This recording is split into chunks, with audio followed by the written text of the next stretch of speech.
Part 5, Chapters 31 to 40. Summary. Bowman had to restore the ship back to working condition. He cleaned the ship and, on his own, had to make sure all the systems were properly functioning. As things returned to normal, Bowman had time to think in detail about the reports that had been sent to him outlining the discovery of extraterrestrial, intelligent life and the purpose of the mission. He slowly began to accept the theory that Hal had collapsed under the pressure of mounting unconscious feelings of guilt, prompted by internal conflict.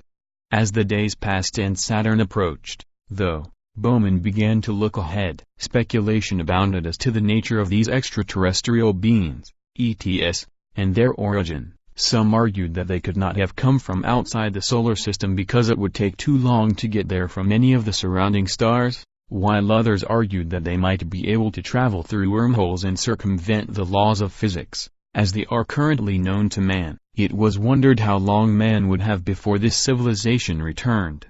If the wave sent out by the slab on the moon had been a signal, when would the ETS get that signal and when would they come to Earth? In the months that passed, Bowman would do all he could to maintain a normal schedule. He wanted to keep himself as sane as possible, knowing the potential significance of his job as the ambassador for the human species.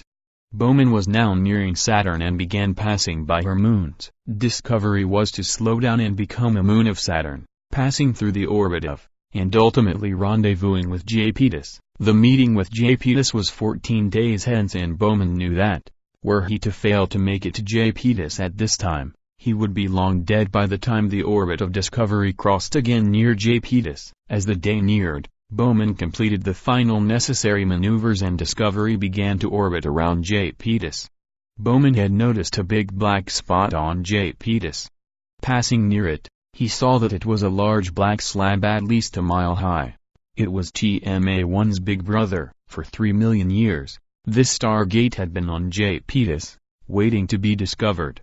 It was left behind as part of an experiment conducted by this extraterrestrial civilization. The originators of the experiment had traveled the universe, trying to encourage the development of life wherever they found it.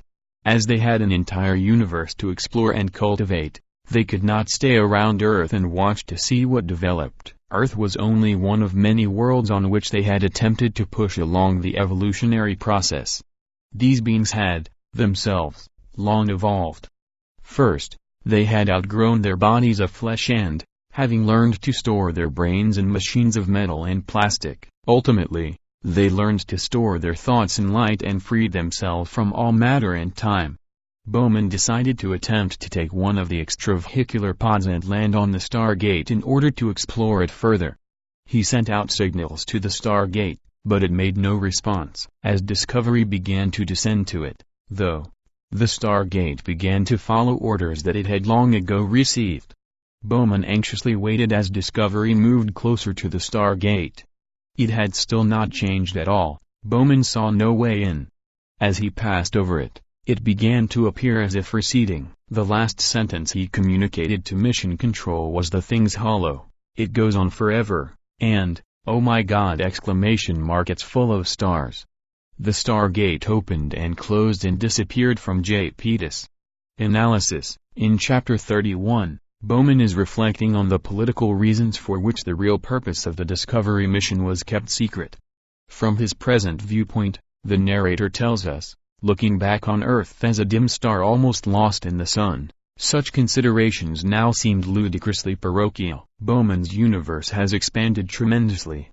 With the knowledge that extraterrestrial intelligence once existed, he comes to see the squabbles of humans as less significant. Once humans are no longer unique in being intelligent beings, human interactions can no longer be viewed with the same cosmic significance.